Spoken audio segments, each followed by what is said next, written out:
रास्ता तो हमारे पास है जफर भाई, लेकिन पैसा जरा ज्यादा लगेगा। मैं सोच ही रहा था कि पैसों के लिए तुम्हारा मुंह कब फटेगा। फाड़ो फाड़ो अपना मुंह। तो ध्यान से सुनो सुपारी, मुख्यमंत्री सत्यनारायण जोशी की सरकार सिर्फ 11 इंडिपेंडेंट एमएलए के समर्थन पर टिकी है और इन 11 में से 9 बिकने के लिए तैयार हैं। कीमत है 60 करोड़। यानी 60 करोड़ में तुम मुख्यमंत्री बन जाओगे। ठीक है काशी, गिराओ सरकार। इस कल के लौंडे ने एक ही चुनाव में सारी पार्टियों की वाट लगा दी चौहान साहब। जब तक वो कुर्सी पर बैठा है, हम में से किसी की एक नहीं चलने वाली। हमारी ब्लैक मनी की तहकीकात शुरू करवा दी है। पता नहीं कहां से पुरानी फाइलें खोज खोज कर हमारे खिलाफ 800 केसेस दर्ज करवा दिए हैं। जब तक वो हमें जेल में मरते हुए नहीं देख लेगा, वो चैन की नींद नहीं सोएगा। बिस्मिल्लाहिर्रहमानिर्रहीम, अस्सलाम वालेकुम। आज मैं गुफ्तगू करना चाहूँगा जाग कराची के प्लेटफॉर्म से पाकिस्तान की मजमूई सियासी सूरत हाल पे।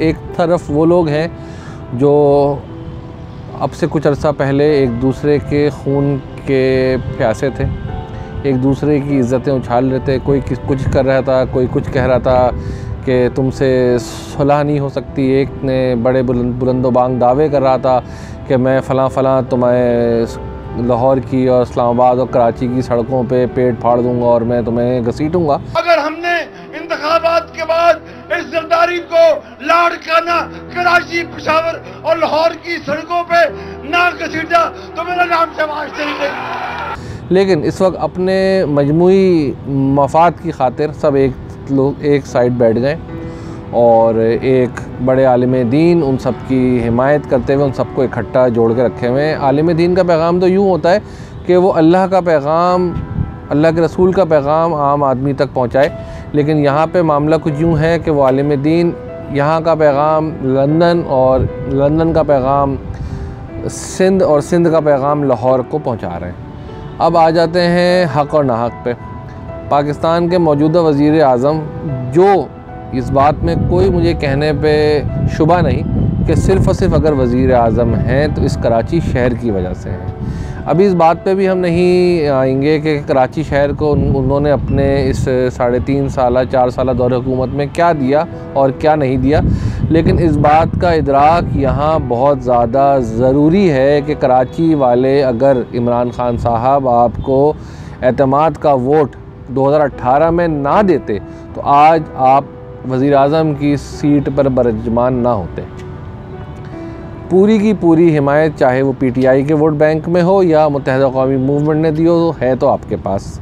लेकिन इस बात पे आप ये देख सकते हैं कि कराची को आपने इन रिटर्न क्या दिया क्या नहीं दिया। लेकिन इस बात को यहाँ पे छोड़ देते हैं। बात सिर्फ ये आ रही है कि अगर हमारी कंबाइंड अपोजिशन या पीडीएम इस वक्त मुल्क को सही करने चली है तो सवाल यहाँ सबसे बड़ा ये पैदा होता है कि इस मुल्क को ख़राब किसने किया था।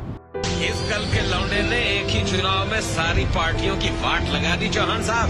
जब तक वो कुर्सी पर बैठा है, हम में से किसी की एक नहीं चलने वाली। हमारी ब्लैक मनी की तहकीकात शुरू करवा दी है। पता नहीं कहां से पुरानी फाइलें खोज खोज कर हमारे खिलाफ 800 केसेस दर्ज करवा दिए हैं। जब तक वो हमें जेल में मरते हुए नहीं देख लेगा, वो चैन की नींद नहीं सोएगा। इमरान खान साहब को जब ये मुल्क जिस हालत में भी मिला, उसके बाद सबको पता है कि लॉकडाउन, कोरोना और फिर माशी इस्तेहसाली ये सब कुछ होता रहा।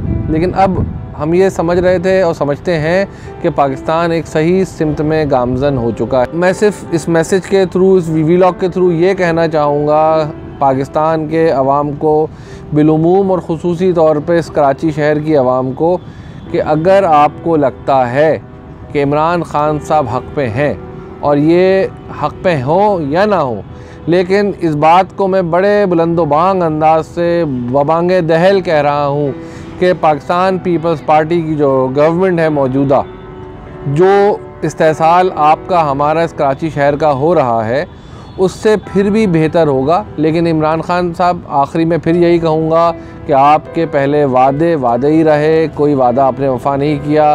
पहले 600 करोड़, फिर 1100 करोड़, 600 1100 मिला के 18 बन जाते हैं 1700 करोड़, फिर कहीं 200 करोड़। उस तमाम ऐलान में रहे, ऐलान का आपने अमली जामा नहीं पहुँचाया। हमारी दुआ ये है कि अगर आप हक़ पे हैं तो अल्लाह आपको बदस्तूर इस मुल्क का वज़ीर आज़म रखे, आइंदा भी रखे, और आप तमाम किस्म की मुश्किलात से बाहर आ जाएं। लेकिन उसके बाद आप 2-3 चीज़ों पे फोकस कर लीजिएगा कि इस कौम ने आपको, इस कराची शहर ने आपको इस बात का वोट दिया था कि आप चोरों, डाकुओं और तमाम इस मुल्क के गासिबों को अदालत के कटहरे में लाकर या कटहरे में लाए बग़ैर भी अगर अवामी इनकलाब आपके साथ होता है तो आप उनको अंजाम तक पहुंचाएंगे। तो इस बात से कोशिश करिएगा कि अपनी इस बात को आप वफ़ा कर जाएं। तो यकीन रखिएगा कि आने वाली नस्लें आपका नाम सुनहरी हरूफ में लिखेंगी और आप पाकिस्तान की एक नई तारीख़ रकम करेंगे और आप वाकई एक नया पाकिस्तान बना जाएंगे। शुक्रिया।